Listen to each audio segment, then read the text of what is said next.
sleek industrial design. In Coco, we put in every single detail into like every model, like things that you would do in like shading or like, you know, later down the pipeline. They were like, no, put in every single detail. And I was like, wow. And you like see these environments like fully lit and like shaded and colored, and you'd be like, wow, like we really did put in every single detail in Coco. Like, cause you will see like the difference in Incredibles too. It's like very clean, like there's nothing really on the streets, like even though there's like explosions and all this stuff happening.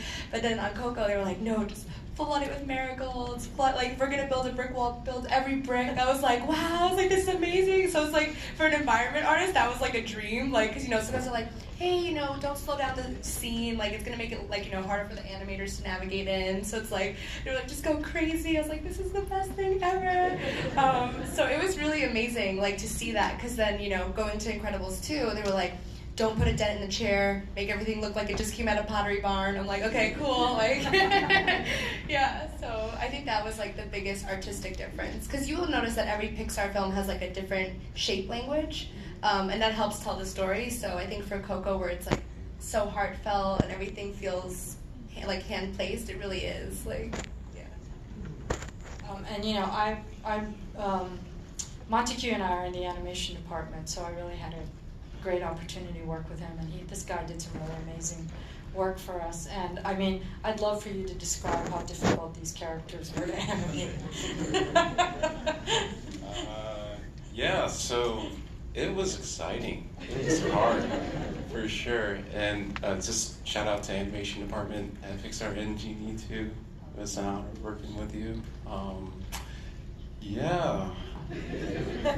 So I want to say the film before that was what, Cars 3? And then before that was Dory. So it's like a fish, car, skeletons, giant cat, wings, alebrijes, you name it. And yeah, it was difficult, but it was exciting. Like just understanding the shape language of motion language of skeletons and how you can make it distinct, but not too distinct where you lose the audience. I think finding that thread was a fun challenge. That and just kind of the intensity of the characters. You did a great scene where De La Cruz was getting ready to throw Miguel over, and that really called for a lot of tension.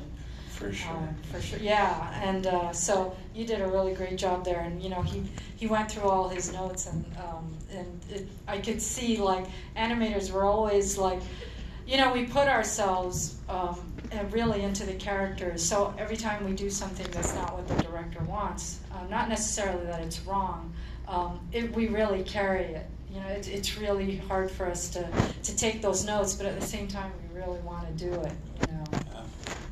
And for this film, I think our biggest challenge as animators were animating skeletons, because our goal is always to make those characters appealing, but at the same time, you know, it is what it is. They're skeletons, and we wanted to embrace it, and it was one of our biggest challenges in like making characters that could be believable and also lovable.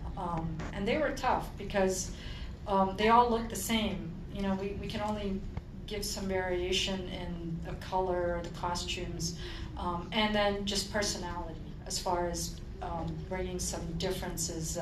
In the case of what he animated, you know, De La Cruz, we treated him as a really lovable character throughout the film until the turn, and then you realize how evil he truly is. So that's something so difficult to bring out from an animation standpoint, and the crew just did really well. As the lead on the show, we don't really get to animate as much. I mean, we do have a say in kind of some of the creativity of it, but our goal is really to kind of clear the field and let the artists run as fast as they can, because we put our trust in all the animators and bringing the characters. And I've been there for a while, so it's just always inspiring to see kind of the artistry of the animation that even the younger animators bring now. And you saw that in Coco. It's just so beautifully animated. Yeah, Coco is beautifully animated, and the environments are stunning as well. I have one more question, then I'll open it up to the audience to ask you whatever they would like to ask. What advice do you have for current students and anyone who's interested in this industry? you guys are best suited for it. You should probably go, because if I start, I'll keep going. I feel the same way. That's why I feel I like think it's allowed. It's allowed. Yeah. Sure, I think it's important that you share your experiences for the students to know. Yeah. Okay, I'll go first.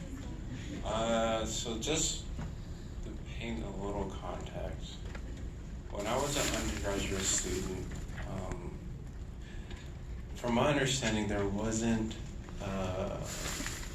like a BFA alumni that made it to Pixar. So it's not to say SVA didn't have the resources; they totally did, and they still are like exponentially getting better over the years. They have their forte with like visual effects, 2D aspects, and animation.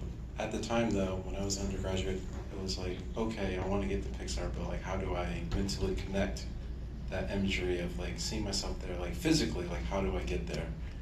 And I just remember having a lot of doubts and fears along the way, but if there's anything that life has taught me, what outlasts that is who I am and not what I am. So if you're aspiring artist or just a human being with any goal and a dream, any goal or any dream, just know that who you are is not what you are like right now. And if you can grasp that concept, I think you will outlast anything. Just flat out. Yeah, that's my advice in a nutshell. Yeah, totally. Yeah, I feel like my like biggest advice is like really to just like I feel like I like love what you just said because it's like you have to like believe in yourself that you're gonna get there. Because I feel like you know when people say like oh your wildest dreams come true, I feel like dreams like they're not like wild because like they really can happen. Like if you work hard every single day, I think like I'm gonna give like school advice I guess right now. I feel like sometimes like when you're in school and like you're at your desk every day and it's like you know the same thing, you think like am I making these like giant steps? And it's like just like every day that you go in you learn something new and you like sit down and like touch the keyboard or the mouse, it's like you're moving forward. And that's so important to like always encourage yourself and like you know remind yourself that you're constantly you know evolving to like what you're gonna be, you know, your dreams and stuff. But I feel like you know get like a good support group like when you're in school and like have friends that are constantly like you know into the same things as you. It makes it easier because like I feel like when you're working so hard towards something, you're so passionate, it's nice to have like friends who also are in it with you because animation is such a collaborative world and I think that's why I love it so much.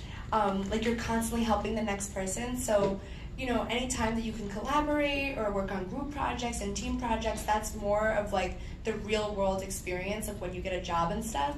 So just like collabing with your friends early, find like a good group of people, because then you'll just learn so much. And I feel like always focus on the bigger picture and don't worry about the details.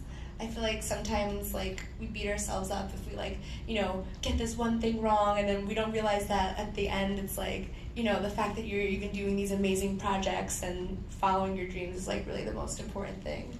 You gotta like be good to yourself and like tell yourself I can do this because you can. It's like totally possible. So Yeah, that's so well said. I mean, we really do, our practice at Pixar is we're very collaborative, that we're all better artists because we keep showing. And I also find too that like for the generation now, you really aren't afraid to put your work out there. And I think that's important because there's just so many paths now that are available to getting a job at Pixar or any other studio.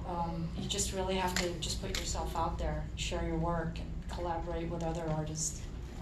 That's great. Thank you guys so much. And now,